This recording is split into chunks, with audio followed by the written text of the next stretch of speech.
Hi. നം നമുക്കിന്നൊരു vegetable kurma നോക്കിയാലോ? അപ്പത്തിൻ്റെയും ഇടിയപ്പത്തിൻ്റെയും കൂടെ കഴിക്കുമ്പോൾ നല്ല അടിപൊളി നല്ല ടേസ്റ്റി ആയിട്ടുള്ളൊരു കുറുമ നോക്കിയാലോ? അടിപൊളി ടേസ്റ്റാണ്. ഇതിന് സിമ്പിളായിട്ട് എളുപ്പത്തിൽ നമുക്ക് വീട്ടിലുണ്ടാക്കാവുന്നതേ ഉള്ളൂ.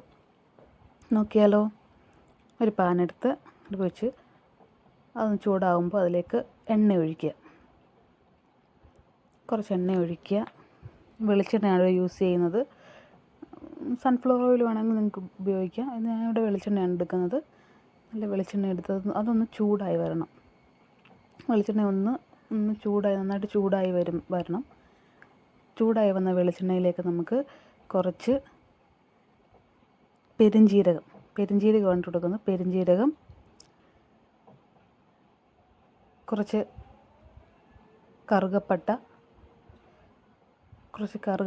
ഗ്രാമ്പൂ ഇതിട്ട് കുറച്ച് ഈ കറുകപ്പട്ടയും ഗ്രാമ്പൂ ഇട്ടതിന് ശേഷമേ നമ്മൾ കടുകിടാവൂ. കുറച്ച് കടുക് ഇട്ട് കടുക് ഒന്ന് പൊട്ടി വരണം. കടുകും പൊട്ടി വരുമ്പോഴത്തേക്കിന് കുറച്ച് നല്ല ജീരകം, നമ്മുടെ നോർമൽ ജീരകമില്ലേ, ആ ജീരകം കുറച്ചിട്ട് കൊടുക്കുക. അതിലേക്ക് ഇച്ചിരി കറിവേപ്പില ഇടുക. രണ്ട് കഷ്ണം കറിവേപ്പില ഇടുക. കറിവേപ്പില ഇട്ട് അതൊന്ന് ആ കറിവേപ്പില ഇട്ടതിന് ശേഷം ഇതിലേക്ക് നമ്മൾ അരിഞ്ഞു വെച്ചിരിക്കുന്ന വെളുത്തുള്ളി, സവോള, പച്ചമുളക് ഇത്രയും ചേർക്കണം. വെളുത്തുള്ളിയും സവോളയും പച്ചമുളകും ചേർക്കുക.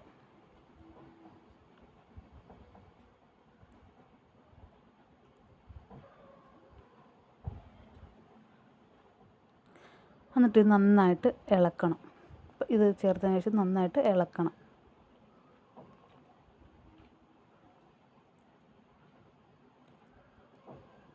നന്നായിട്ട് ഇളക്കി നന്നായിട്ട് അതൊന്ന് വാടി വരുന്ന ഒരു പരുവാവണം. വാടി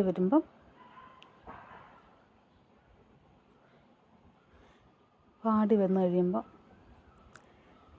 ഇതിലേക്ക് കിഴങ്ങും ക്യാരറ്റും അരിഞ്ഞ് വെച്ചതും കൂടെ ആഡ് ചെയ്യും. ഇതിങ്ങനെ ഒരു മീഡിയം ഒരു ലെവലിലേക്ക് ഇത് വാടി, അങ്ങനെ ഒത്തിരി സവോള ഒത്തിരി വാടി പോകണ്ട. ഒന്ന് ജസ്റ്റ് കളറ് മാറി ഒന്ന് വാടി വന്നാൽ മതി. അതിലേക്ക് നമ്മൾ അരിഞ്ഞ് വെച്ചിരിക്കുന്ന കിഴങ്ങും ക്യാരറ്റും ആഡ് ചെയ്ത് കൊടുക്കുക. എന്നിട്ട് നന്നായിട്ട് ഇളക്കി കൊടുക്കുക. എന്നിട്ട് ഒന്ന് ഇളക്കി കൊടുത്തതിന് ശേഷം അതിൻ്റെ കളറൊന്ന് മാറി വരും. ആ കളറൊന്ന് മാറി വരുന്ന ഒന്ന് കുക്കാവുന്ന ഒരു കളർ ഇങ്ങനെ ചേഞ്ചായി വരുന്ന സമയത്ത് അതിനകത്തേക്ക് നമ്മൾ കുറച്ച് മഞ്ഞൾപ്പൊടി ഇടുക. ഒന്ന് ഇളക്കുക. അതിലേക്ക് കുറച്ച് മല്ലിപ്പൊടി ഒരു സ്പൂൺ മഞ്ഞൾപ്പൊടി ഇടുക. കുഞ്ഞു സ്പൂൺ ആയതുകൊണ്ടാണ് ഇങ്ങനെ കുറച്ചിട്ടത്. ഒരു സ്പൂൺ മല്ലിപ്പൊടി ഇടുക. നന്നായിട്ട് മല്ലിപ്പൊടിയുടെ പച്ചമണം മാറാൻ ഒന്ന് ഇളക്കി കൊടുക്കുക. ശേഷം തേങ്ങാപ്പാൽ എന്ന് പറയുന്നത് രണ്ടാം പാലാണ് ഞാൻ എടുത്ത് വെച്ചിരിക്കുന്നത്. രണ്ടാം പാൽ ഒഴിച്ച് രണ്ടാം പാലിനകത്ത് കിടന്ന് നമ്മുടെ ഇത് വേവേണ്ടത്. നന്നായിട്ട് ഇത് വേവാൻ വേണ്ടി രണ്ടാം പാൽ ഒഴിച്ചേക്കുന്നത്.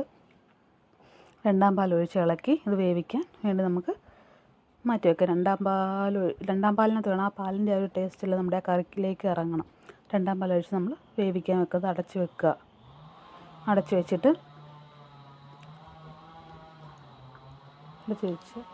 അതിടയ്ക്കൊന്ന് നമ്മൾ തുറന്ന് നോക്കണം. ഇത് വെന്തോ എന്നറിയാൻ വേണ്ടി നന്നായിട്ട് തിളച്ച് നമ്മൾ വെന്തോ നോക്കുകയാണ്. കുറച്ചുകൂടെ ഒന്ന് വേവാനുണ്ട്. അപ്പോൾ കുറച്ചുകൂടെ നേരം ഒന്ന് അടച്ച് വെക്കുക.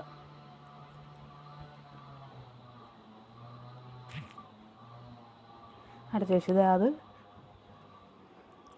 നമ്മുടെ സ്റ്റൂവിൽ അത് വെന്തിട്ടുണ്ട്. നന്നായിട്ട് വെന്ത് അത് കലങ്ങി ആ ഒരു സ്ട്രക്ചർ ഉണ്ട്. ആ ഒരു രീതിക്ക് നമ്മൾക്ക് ആ കറി ആയി വന്നിട്ടുണ്ട്.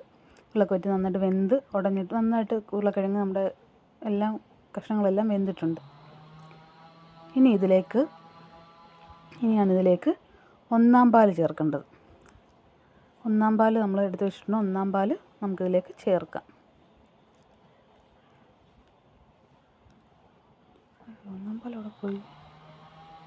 ഒന്നാം പാൽ ചേർത്ത് ഇതൊന്ന് ഇളക്കണം. ഇച്ചിരി കൂടെ പാൽ വേണം. അപ്പോൾ ഞാനത് ഇളക്കിയിട്ട് കുറച്ചുകൂടെ പാൽ അതിലേക്ക് ആഡ് ചെയ്ത് അതൊന്ന് ഇളക്കി കണ്ടോ. അപ്പോൾ അതിൻ്റെ ആ ഒരു സ്ട്രക്ചർ കണ്ടോ, അത് നല്ല രസമല്ലേ കാണാൻ. നല്ല രസമാണ്. ക്യാരറ്റും അതൊക്കെ കിടക്കുന്നുണ്ട്. ആ ക്യാരറ്റ് നല്ല കളറൊക്കെ വന്നിട്ട് നല്ല രസമുണ്ടല്ലേ കാണാൻ. ഇനി ഇതിൻ്റെ ഉപ്പ്, അതിന് നമ്മൾ ഉപ്പ് ചേർക്കണം. കുറച്ച് ഉപ്പ് ചേർക്കുക.